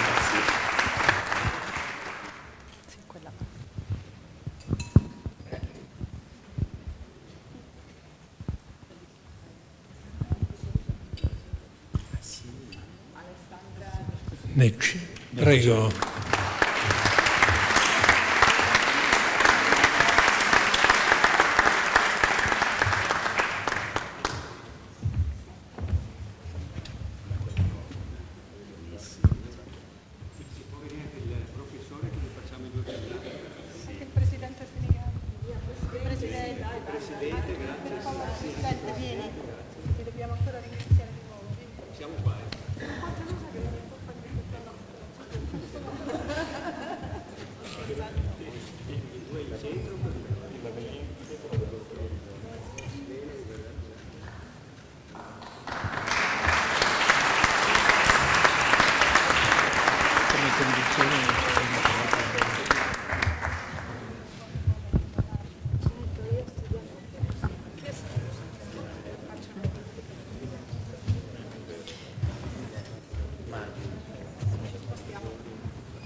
La coppa per Monica Maggioni mi dicono che devo ritirarla io in quanto rappresentante della RAI. Forse è meglio riposizionarle lì e poi. Sì, lasciate pure. Sì. Allora lasciate pure sul tavolo. Ecco. No, per terra. Sì, per terra ancora peggio. Sì, li lasciate che...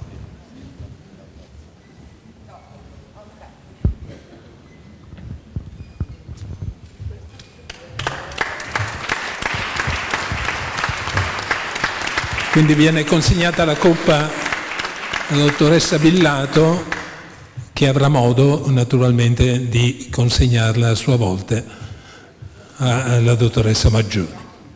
Grazie.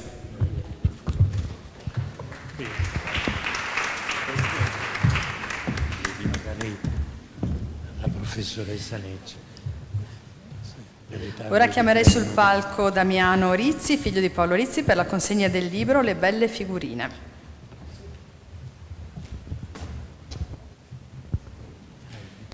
Sono dei libri storici. Grazie. Ecco. È una raccolta di piccoli saggi che sono stati pubblicati sul Gazzettino, voluti da Giorgio Lago, scritti a mio papà. C'è una prefazione molto interessante di Marco Goldin, amico, e ritengo che così questi scritti sull'arte facciano parte integrante di quello del ricordo della figura di Rizzi. Ecco, quindi è un piacere per me lasciarli sempre ai premiati. Grazie Damiano. Passiamo, parliamo d'arte, accomodatevi, abbiamo ancora una piccola parte riguardante l'arte.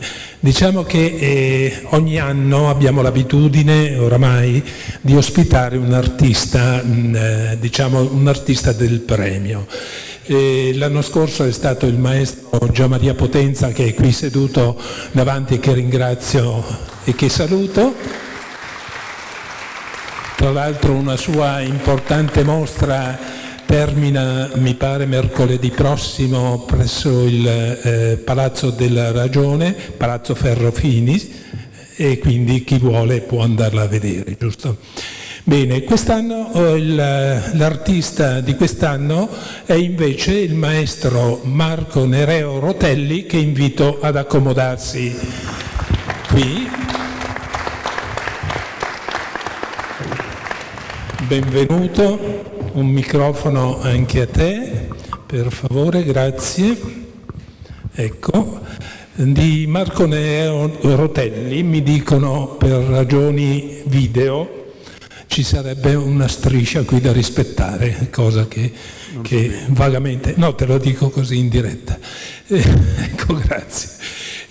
Allora, il maestro Marco Nereo Rotelli non avrebbe, credo, bisogno di presentazioni. È un grande maestro di origini veneziane, operante come sede con un grande laboratorio a Milano. Lui espone le più grandi capitali non solo europee ma mondiali, ha un sacco di esperienze legate al mondo non solo dell'arte, della cultura, della poesia molto, quindi è un po' un artista a tutto campo, interdisciplinare, ma vorrei lasciare te parlare di te un attimino su questa cosa.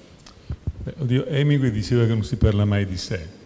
Sì, ma te invito io, quindi hai lo stimolo. Dunque, guarda, innanzitutto, ovviamente per me è un grandissimo onore essere qui con voi, ma essere anche in un luogo dove io da ragazzo passavo i miei pomeriggi a guardarmi il Tintoretto, a imparare i trasversali di Tintoretto, a emozionarmi e a studiare la luce.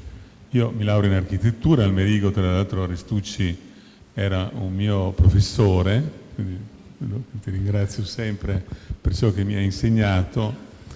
Poi grazie a Cacciari, con il quale mi sono laureato, sono passato a studiare da Vedova e per 2 anni sono stato da Emilio Vedova, dal quale ho imparato moltissimo.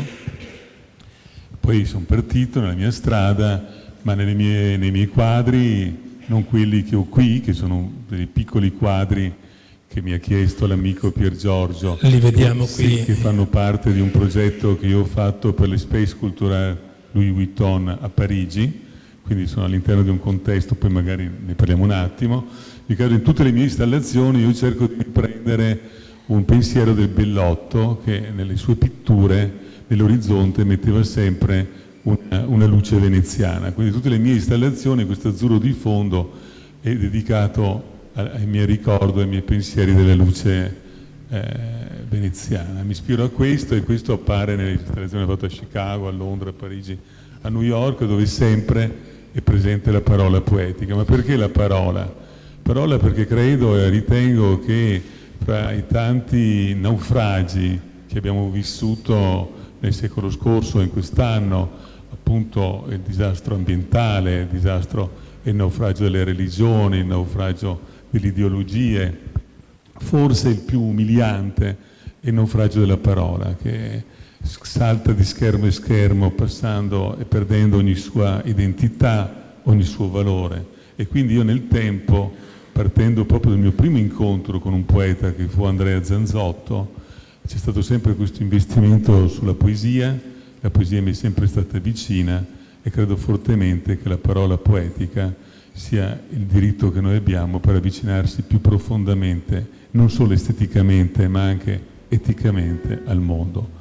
Delle mie installazioni però voglio ricordare una cosa che non è nel video che va alle mie spalle, che io ho avuto ancora qui l'onore di inaugurare i musei estensi dopo il terremoto. Ci fu un'installazione in tutta la piazza, voluta in quel caso da Franceschini e dalla direttrice e ideatrice del Festival di Poesia di Modena e Sassuolo. E fu quella una grandissima esperienza. Poi qui in sala veramente vedo tanti amici, da Bisol, poi devo ringraziare, poi è assente, però la mia prima mostra importante l'ha voluta Gabriella Belli al Museo delle Albe. Sì, oggi purtroppo non era... Però lo voglio ricordare, come voglio ricordare Paolo Baratta, col quale ho fatto 6 presenze alla Biennale, la più importante delle quali quella con Arazema, ma anche un paio di volte su commissione diretta alla Biennale. Ecco, questa è un po' una storia breve, della quale però sono felice di poter raccontare qualcosa. Un'ottima sintesi. Una curiosità, professor Stucci, tu ti ricordi com'era lo studente? No, non si ricorda, ne ha avuti troppi. Non si ricorda. Però ne ha avuti troppi, ma io mi ricordo di lui. Bene, ecco, hai citato quindi queste piccole opere che è un dono che tu fai ai giurati premio, sono opere appunto dedicate a Louis Vuitton o quantomeno a un'iniziativa presso... Sì, qui no, è meglio appunto che lo specifichi, perché in fondo sono ispirate, sono di quella serie. Sì, sono pensate come piccole mattanelle del pensiero. No, in verità non sono opere che finiscono, come guardi tutto il mio lavoro, insomma, un'interrelazione sempre con grandi progetti. In questo caso io ho avuto dall'Espace Culturale Louis Vuitton la direzione di un progetto che si era sviluppato all'Isola di Pasqua, questo progetto.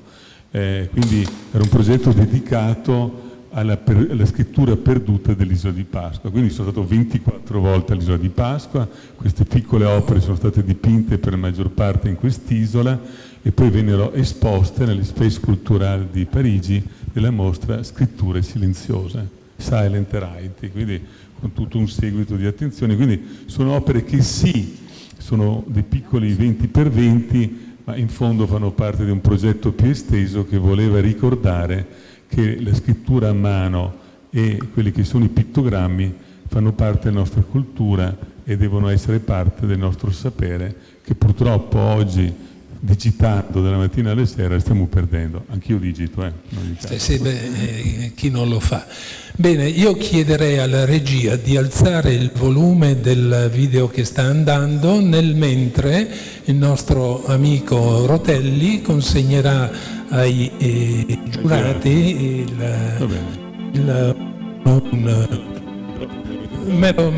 te lo metti in tasca, intanto sentiamo un po' e vediamo il video. Appunto, questo è un lavoro che avevo fatto in occasione del Design Week, tra l'altro presentato alla Maggioni, dove presentai un carro armato blu in quell'occasione, inserito in un contesto di un portale d'oro enorme. Per questo abbiamo la parola, stilizzato un carro armato, e la parola no violence.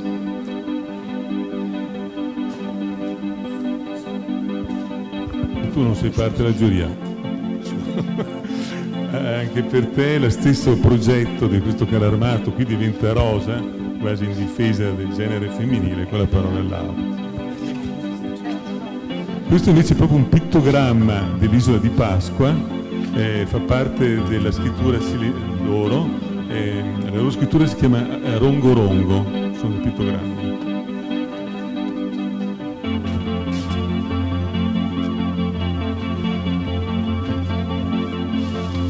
Porto io, conosco tutti. Questo ancora è il nostro carro armato con la parola essere così con i carri armati, questo è il significato.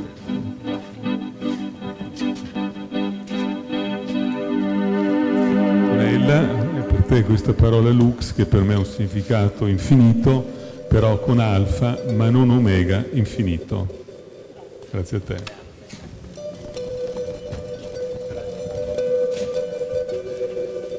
Anche qui ritorna un simbolo dell'isola di Pasqua con la parola alfa e infinito. Quindi io me ne vado, ti saluto. Io ringrazio il nostro artista, ti ringrazio molto Marco, è un piacere averti qui. È stato veramente un piacere e quindi avremo occasione di rivederti qui a Venezia. Grazie ancora. Bene.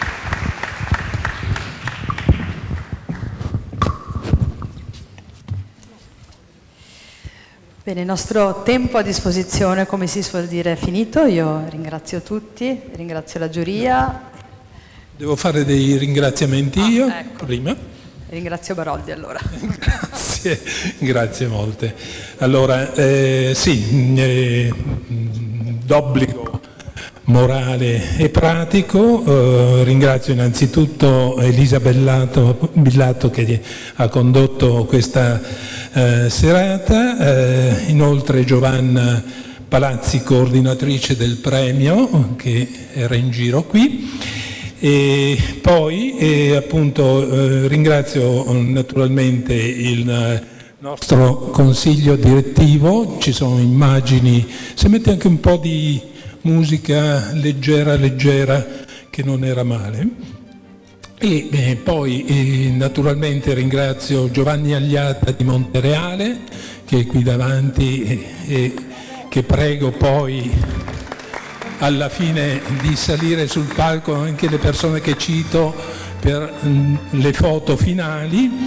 Poi ancora i principali sostenitori del premio, quindi Gino Seguso della vetreria Archimede Seguso, come è stato citato, Gianluca Bisol per Venissa e per Bisol 1542, Alessandro Colletiz per Atlantis, che peraltro non ho visto ancora, e Marco Nereo Rotelli, naturalmente abbiamo già fatto dei ringraziamenti ma non bastano mai, Rachele Scandella per la collaborazione dell'Istituto Professionale Andrea Barbarigo, e ricordo che poi avremo un brindisi al piano di sotto a cura proprio dell'Istituto Barbarigo, Maurizio Cerriello, presidente della Croce Verde di Mestre, che ci ha dato assistenza come consuetudine, Fabrizio Costantini che ha curato un po' la regia di questa serata,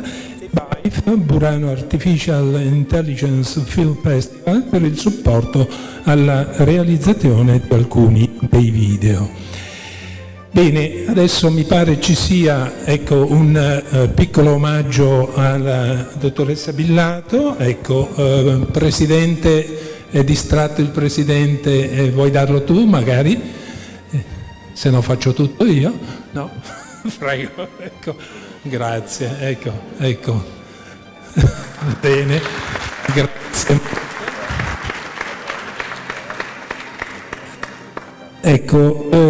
Quindi invito alle foto sta cedendo il mio microfono, e volevo anche approfittare di questa occasione, intanto che si fanno le foto, vediamo un po' se funziona questo un po' meno, però si sente. E volevo ricordare e approfittare per dire che la Paolo Rizzi, tra le varie cose, organizza molte altre cose, e domani abbiamo giusto una inaugurazione alla quale approfitto di invitare tutti voi al Centro Culturale Santa Maria delle Grazie. Avremo la presentazione e l'inaugurazione domani alle 15 di una mostra Venezia incisa e dipinta da Giovanni Giuliani 1893-1965, e poi seguirà la visita alla mostra al Laurenzianum. Questo troverete poi nella borsa che è stata consegnata a tutti anche una scheda per chi vorrà aderire alla nostra associazione. A noi farà molto piacere avere altri soci che condividano il nostro percorso. Grazie a tutti.